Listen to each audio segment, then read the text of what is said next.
కేసులు పెట్టడం. వస్తాను రఫీ గారు వస్తాను మీ దగ్గరికి. వీరశేఖర్ గారితో మాట్లాడి ఒకసారి వస్తాను రఫీ గారు. ఎస్ వీరశేఖర్ గారు, అంటే అసలు ఏంటి అసలు ఎలా చూడాలంటే పురుట్లోనే మళ్ళీ ఇలాంటి ప్రచారాలు ఎలా చూడాలి, చట్ట ప్రకారం చర్య తీసుకొని సభ్య సమాజ విలువలు పాటించడం అసలు ఎప్పుడు నేర్చుకోవాలి, ఎలా నేర్చుకోవాలి? ఇక జగన్మోహన్ రెడ్డి గారు తన యొక్క దిగజారుడు తరాన్ని తగ్గించుకునే పరిస్థితిలో ఎక్కడా కనిపించే ప్రయత్నం చేయట్లేదని చెప్పి ఈ విషయం ద్వారా అర్థం వాళ్ళ ప్రతినిధులు మాట్లాడారు. ఒక వ్యక్తి తప్పు చేస్తే ఆ కుటుంబంలో సంబంధించిన వాళ్ళు, ఆ కుటుంబ పెద్దలు ఎవరైతే ఉంటారో, లేకపోతే ఒక సంస్థలో ఉద్యోగి తప్పు చేస్తే ఆ సంస్థకు సంబంధించిన యాజమాన్యము ముందుగా స్పందించి చెప్పు తీసుకొని కొట్టి వాడిని బయటకు నెట్టే పరిస్థితి చేయాలి. అప్పుడు సభ్య సమాజం ఇప్పుడున్న మన డిబేట్ లో పాల్గొన్న పెద్ద ఆయన మాట్లాడతా అంటే రాష్ట్రం మొత్తం తిడతా ఉంది. ఆగు ఇంకా అయిపోయింది, నువ్వు మాట్లాడే పరిస్థితి అయిపోయింది.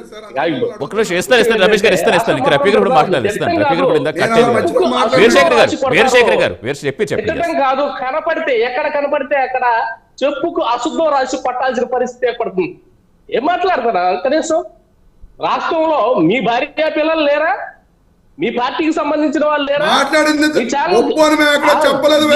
ఎవరైతే వాళ్ళందరూ కూడా అన్నట్లేగా వాళ్ళు ఎవరో కేసు పెట్టించారు. ఏం మాట్లాడి ఎవరైనా పెట్టొచ్చు, ఎవరైనా కేసు పెడతారు. కేసు వచ్చి మాట్లాడాల్సిన పరిస్థితి. ఆపు నువ్వు, ఆపు ఇక ఆపు నువ్వు.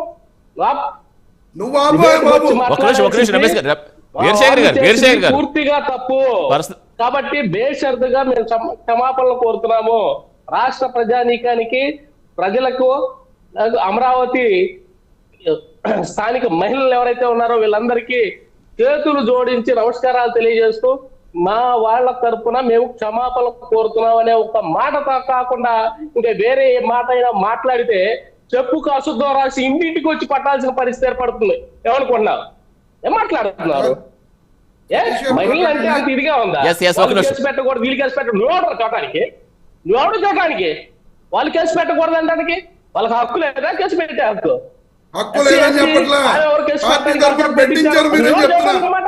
నువ్వెవడో చూడటానికి నువ్వెవరో మాట్లాడటానికి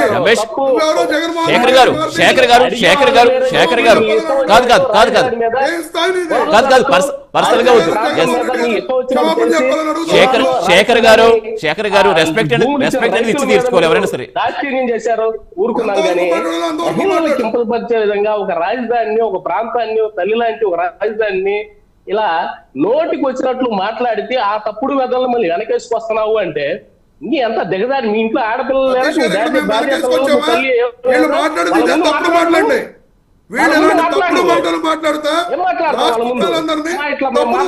విజయం సాధించుకొచ్చాం, మమ్మల్ని ఆశీర్వదించమని చెప్పారు, నాకు బొట్టు పెట్టి పంపించారు. నీకు ఏమన్నా ఏమో సిగ్గుండాలా? ఈ సమాజంలో మనం బతుకుతున్నామంటే సిగ్గుండాలా? సిగ్గుపడాలి మనం. తప్పు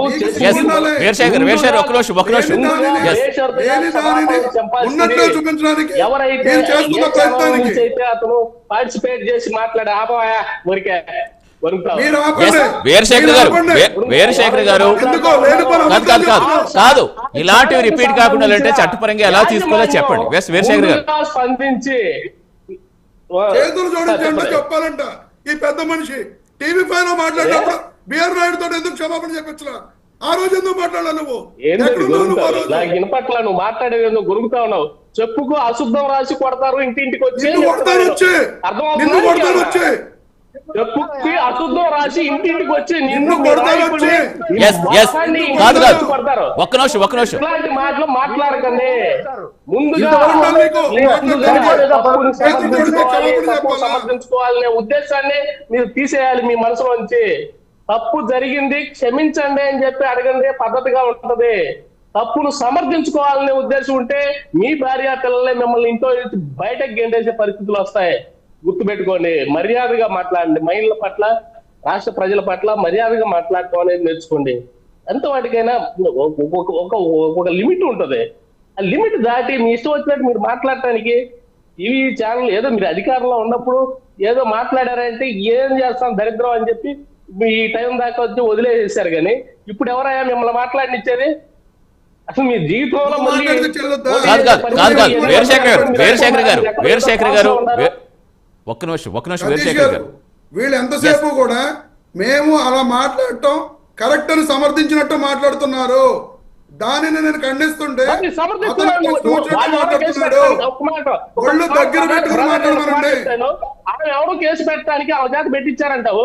ఆమెకు నైతికంగా హక్కు లేదా కేసు పెట్టాకు? ఏమయ్యా నీకు అంతా ఇది ఉంటే